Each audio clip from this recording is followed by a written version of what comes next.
Welcome to the Finance Lecture. Why does the same dollar produce a 10,000 times return for one person and a negative return for another? And is that luck or is it design? Sit with that. I want you to actually feel the weight of it before we go anywhere else. Here is what I'm going to argue. The reason most people never break out of their economic position, the reason most capital in most hands, in most places, dies, that reason is not a question of skill or hustle or intelligence in the way that gets celebrated on podcasts. It is a question of where the dollar lands, what surface it touches, what machinery is on the other side of that touch. A dollar is not a dollar. Stay with me on this. A dollar is, and I am going to give this a name in a minute because I think it needs one. A dollar is a particle that exists inside a topology. The topology is what determines the return, not the particle itself. Let me tell you about a former student. He is now, I'm not going to name the firm, but he is now a managing director at a middle market private equity shop in New York. About 4 years ago, maybe 5, he came back to campus and we had dinner. He told me something I have been thinking about ever since. He said, look, the analytical work I do here, I could teach a smart undergraduate to do the modeling in 6 weeks. The deals are not that complicated. What I get paid for is not my brain. What I get paid for is access to a specific kind of deal flow that nobody outside this building sees. Same dollar, different deployment surface, 5,000 times the return. Now sit with the number. 5,000 times. Top quartile private equity over the last roughly 15 years has produced something on the order of 16 to 19% net annualized returns. The median individual investor over the same period, call it 5 to 7% through passive index exposure. The capital is the same. The willingness to bear risk is, by some measures, identical.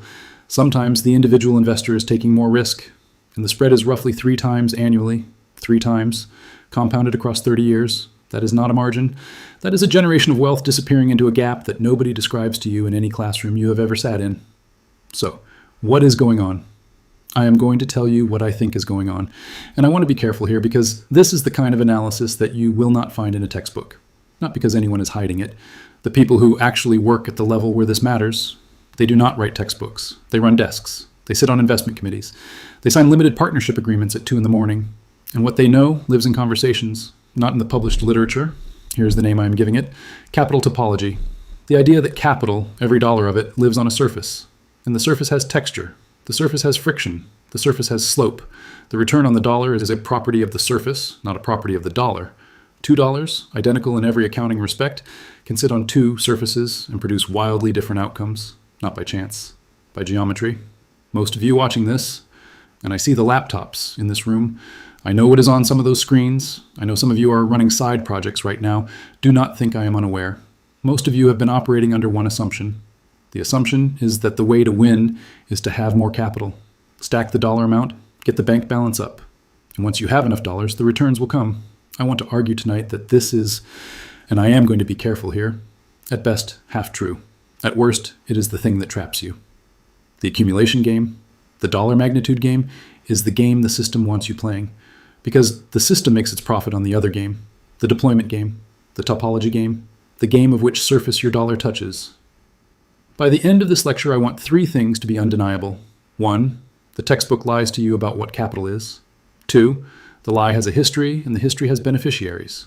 3, there is a mechanism, and there is a mechanism. It is not magic. It is not vibes. There is a specific architectural mechanism by which the same dollar produces 10,000 times the return on one surface and a negative return on another. If I do my job, somewhere around the 4th or 5th section, you are going to recognize a pattern in your own financial life that has been visible the entire time, that you have been looking at the entire time, and that you have never actually seen. I think it was Buffett. I might be slightly off on the exact phrasing. Buffett said something to the effect of, the market is a voting machine in the short run and a weighing machine in the long run. I want to add a third clause. The market is also a routing machine. It routes dollars to surfaces. The surfaces determine the weight. And the routing is what the entire architecture of modern finance has been built around. I want to come back to that. But first, let me give you one more piece of data that I think frames everything that comes next. Roughly half of all private equity returns over the last 20 years come from what the industry calls multiple expansion, which is just a polite way of saying the firm bought a business at one price and sold it at a higher price, not because the business got better, but because the surface it was sitting on changed. The capital did not work harder. The topology changed underneath it. And the return showed up as if it were generated by the capital itself, right? So, what we are going to be doing for the next hour or so is following that observation all the way down to the place where the mechanism is no longer invisible. Open any introductory finance textbook. Open it to the section on the Modigliani-Miller theorems.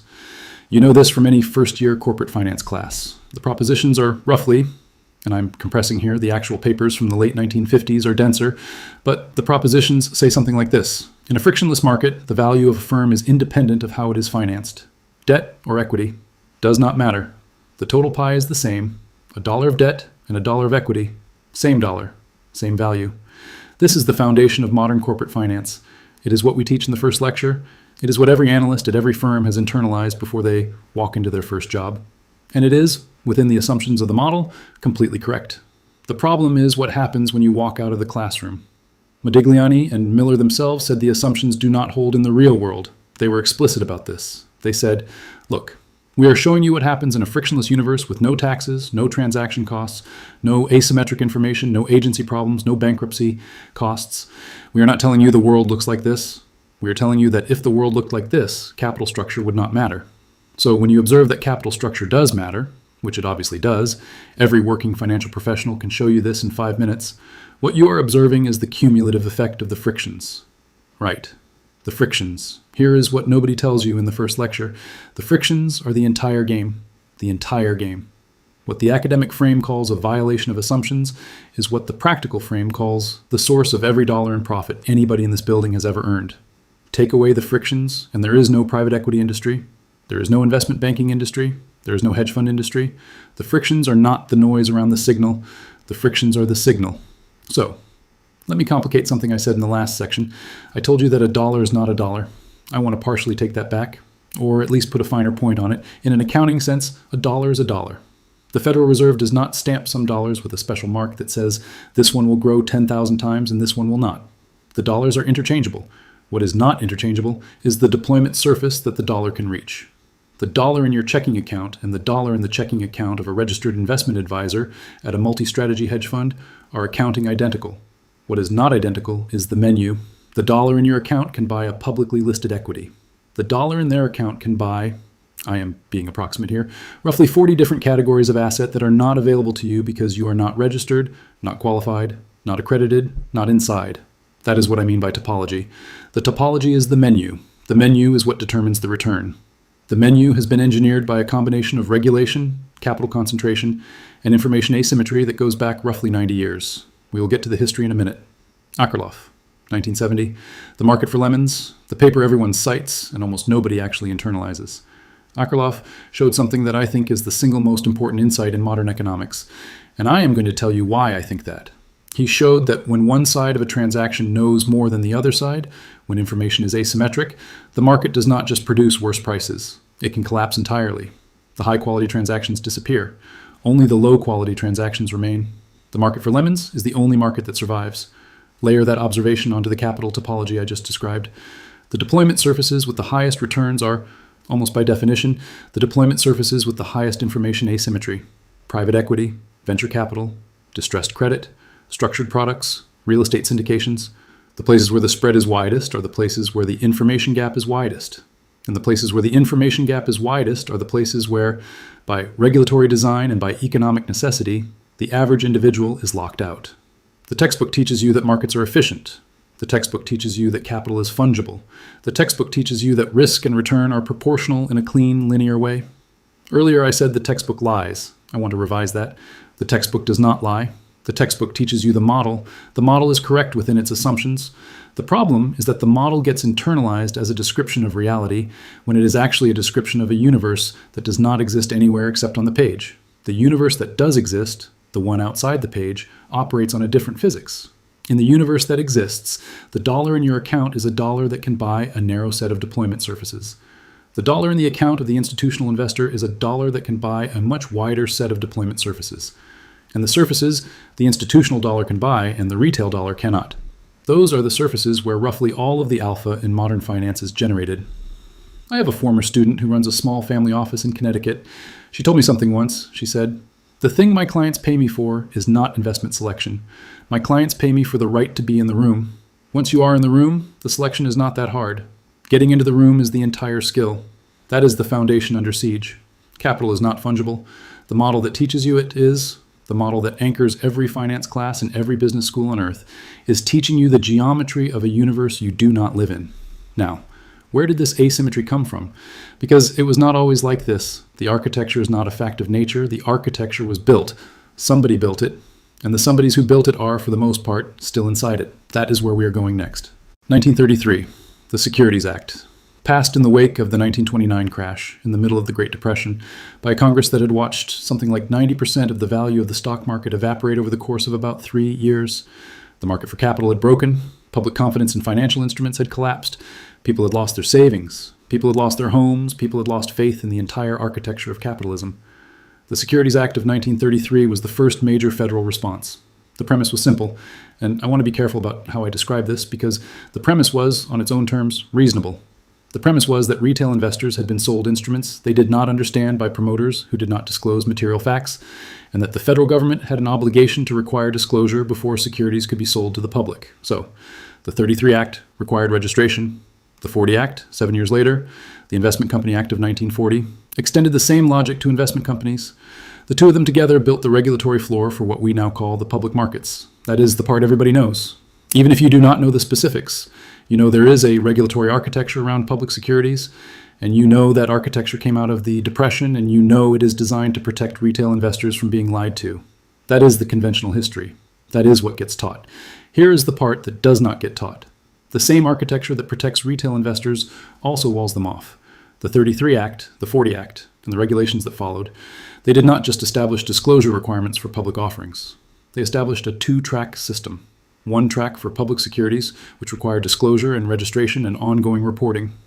One track for private securities, which require none of that, but which are restricted to a specific population of investors. The two tracks have been diverging for 90 years. In 1982, the Securities and Exchange Commission codified the accredited investor rule under Regulation D, Rule 506. The threshold has been adjusted a few times since then, but the basic shape has held. To invest in a private securities offering, which is to say, to access the second track, you have to demonstrate that you have either a net worth above a certain level or an income above a certain level. As of when I checked, the thresholds are roughly $1 million in net worth excluding primary residence, or $200,000 in annual income, or $300,000 for couples. Roughly. That sounds like a protection. The framing is that the SEC is making sure that only people who can afford to take losses on illiquid, opaque, high-risk investments are allowed to access them. The framing has merit. I'm not going to pretend the framing is dishonest, but the side effect is structural. The side effect is that the highest return deployment surfaces in the American economy have been, for roughly 4 decades, legally walled off from anybody whose net worth was below the threshold. The dollar in the hands of the accredited investor can touch venture capital, private equity, hedge funds, real estate syndications, private credit, structured products. The dollar in the hands of the non-accredited investor cannot, not without breaking the law. When I tell you that the topology is engineered, this is what I mean. The topology is, in part, a function of who Congress decided to wall off from which markets in 1933 and in 1940 and in 1982 and in every subsequent revision. Now layer on what happened in the 1980s. Kohlberg, Kravis, Roberts. The name everybody knows. The leveraged buyout boom. The RJR Nabisco deal in 1988, $25 billion, the largest leveraged buyout in history at the time. Drexel Burnham Lambert, Michael Milken in the high-yield bond market. The architecture of modern private equity got built during a roughly 15-year window from the early 1980s to the late 1990s. What got built was not just a set of firms. What got built was an entire deal flow infrastructure. The pipes, the connections, the reciprocal favor system between investment banks and private equity firms and lenders and management consultants and law firms. The system through which a leveraged buyout opportunity gets identified, structured, financed, executed, and exited. That infrastructure exists. It is real, it is observable, and it has, for the entire period of its existence, been accessible only to a specific population of capital allocators. This is the part that the textbook does not tell you. The textbook describes private equity as an asset class. The textbook describes it as a particular kind of return profile. The textbook does not describe it as what it actually is, which is a set of institutional plumbing that has accumulated for 40 years, that is owned by a small number of firms, and that converts incoming dollars into outgoing dollars at a multiple that is unavailable on any other surface. When my former student told me, the managing director at the middle market firm, that what he gets paid for is access to deal flow, this is what he was describing: the plumbing, the infrastructure, the 40 years of accumulated relationships, reputation, and reciprocal positioning. That is the deployment surface. That is what the institutional dollar can touch, and the retail dollar cannot. There is one more piece of historical context that I think matters, and I want to mention it briefly because we will come back to it. In 1974, Congress passed the Employee Retirement Income Security Act, the pension reform statute. Buried inside that statute was a provision that, over the next decade, allowed pension funds to allocate significant capital to private equity for the first time. Before that, pension funds were largely restricted to public securities. After that, pension funds became one of the dominant sources of capital for the leveraged buyout industry that was about to be born. So, the institutional money that fueled the private equity boom, the trillions of dollars that built the entire deployment surface, that money came from somewhere. It came from pension plans, from university endowments, from sovereign wealth funds, from insurance companies. It came from large pools of long-duration capital that, by regulatory permission, were allowed to deploy onto a surface that retail dollars could not reach. Right. So now you have the history. The architecture was built. It was built in stages. It was built by Congress, by regulators, by the SEC, by the people who structured the post-depression compromise between public protection and private capital formation. It was not built to hurt anyone, but the side effect, the structural side effect, is the topology I keep coming back to. I want to come back to one thing I left dangling earlier. I said roughly half of private equity returns come from multiple expansion, from buying low and selling high without changing the underlying business. The reason that is possible is the architecture I just described. The architecture creates pockets of pricing that are not available in public markets. Those pockets are where the alpha lives. But there is a deeper mechanism underneath all of this, and that is where we are going next.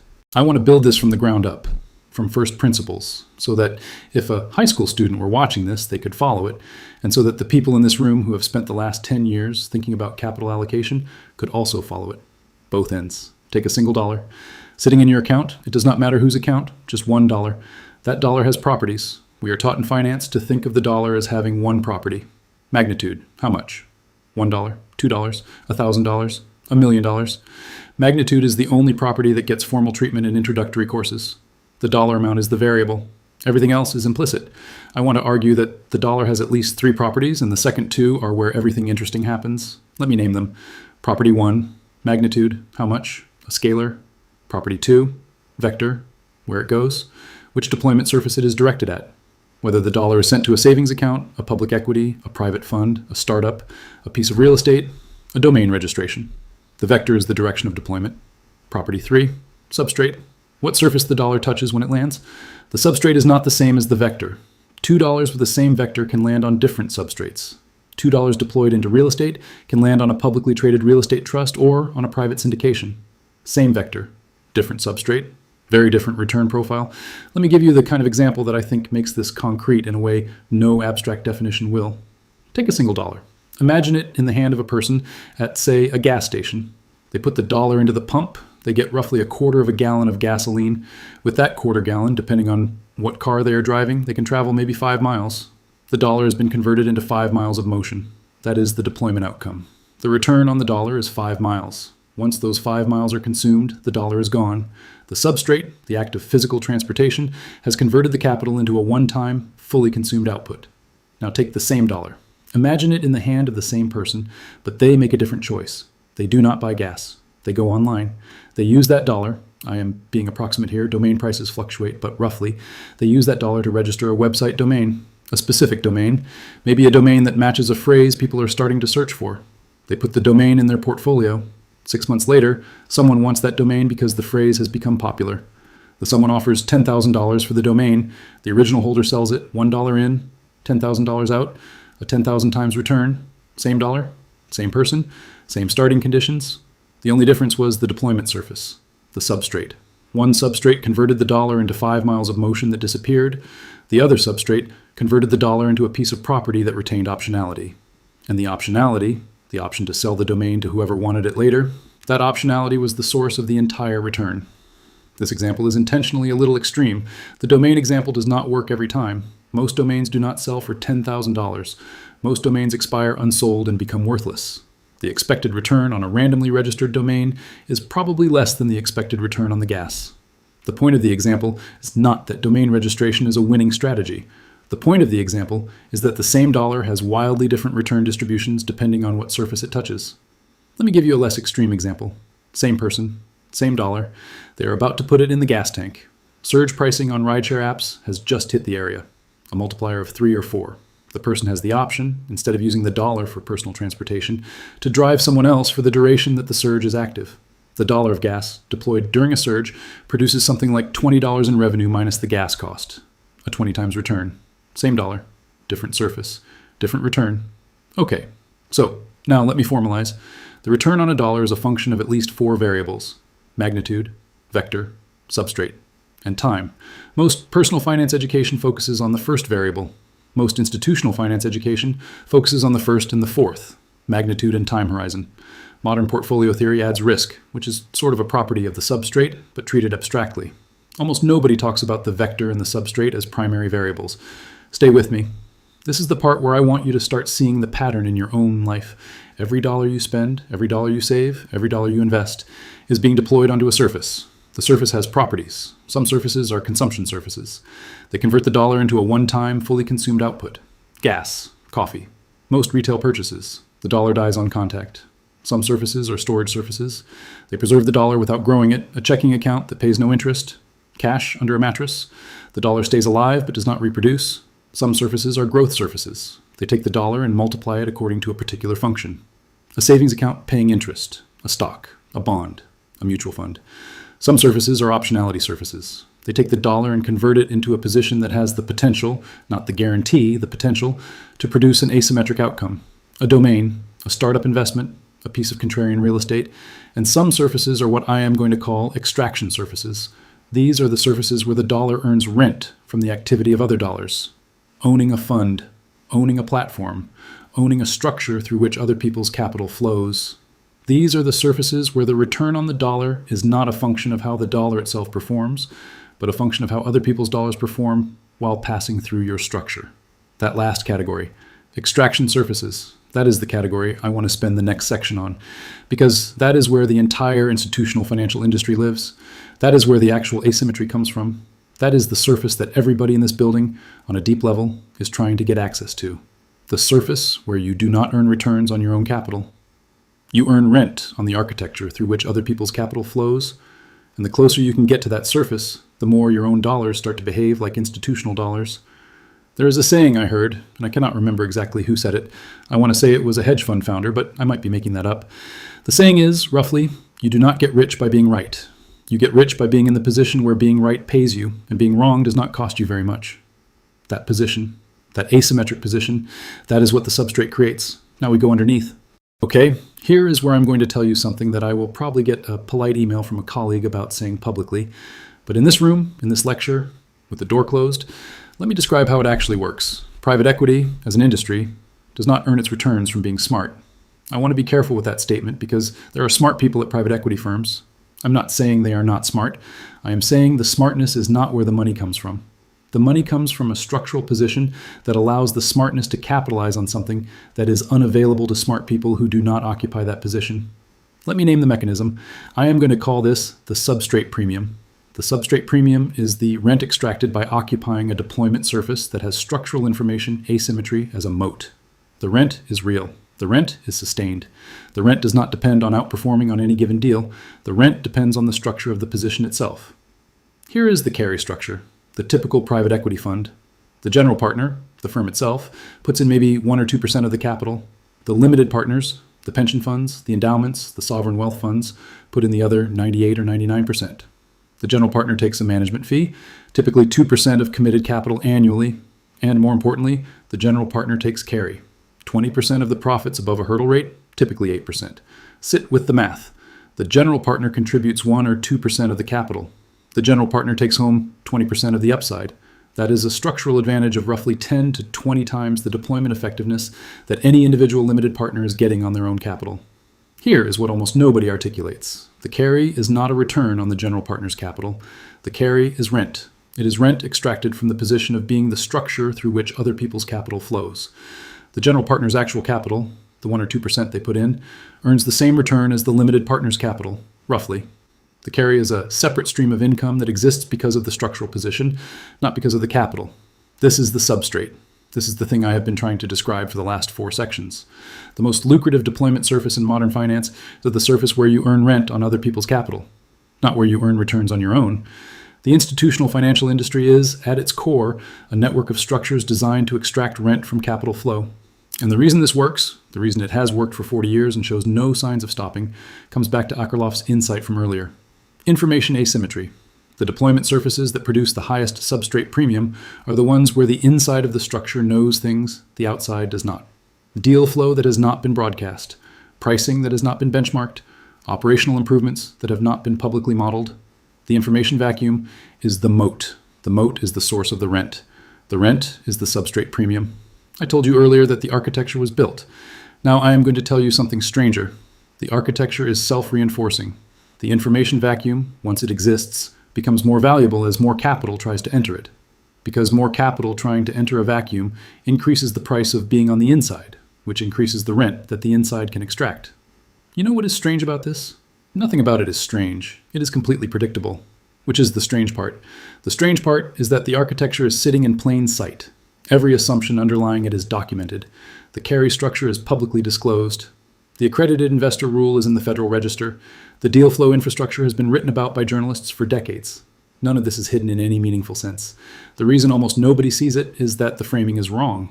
The framing in popular financial discourse is that private equity earns returns by improving businesses. The framing is that the carry is compensation for skill.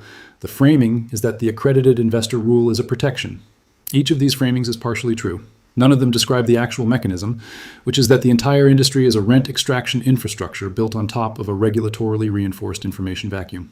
So, what does this mean for you, whoever you are, sitting in this room, watching this video at 2 a.m, trying to figure out what to do with your own capital? A few things follow. The first is that the magnitude game is not the game you are actually playing, even if it feels like the game. Stacking dollars in an undifferentiated brokerage account on the assumption that magnitude will eventually unlock the better deployment surfaces is, and I am going to be careful here, it is half right. There is a threshold above which more surfaces unlock. The accredited investor threshold. Above 1 million in net worth, you get a different menu.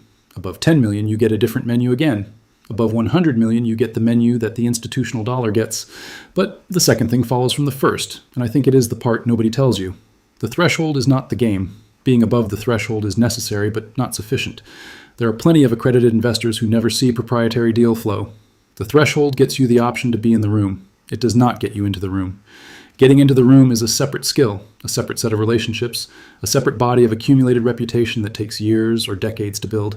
This is what my former student told me, and it took me about 3 years of thinking about it before I really understood. He said, "The capital is the entrance fee. The reputation is the ticket. You need both. Most people accumulate one or the other. The people who accumulate both are the people who get to see the surface where the actual asymmetry lives." The third thing, and this is where I'm going to leave you because we are out of time, and I want you sitting with this. The third thing is that the deployment surfaces I just described are only one map. There are others. The map I drew tonight is the map of institutional capital. The same logic, the substrate premium logic, the information vacuum logic, the rent on the flow of other people's capital logic, applies to almost every adjacent territory in the modern economy. It applies to platforms. It applies to networks. It applies to data infrastructure. It applies to anywhere there is a flow of value that can be channeled through a structure. I've been drawing one coordinate tonight. There are at least 3 other coordinates that operate on the same logic in adjacent domains. I will draw them in subsequent lectures. But I think if you sit with what I just gave you, if you take the framework and look at any business, any platform, any structure in your own life or work, you will start to see the substrate underneath the magnitude. You will start to see where the rent is actually being collected. You will start to see the topology. And once you see it, you cannot unsee it. So that is what I wanted to give you tonight.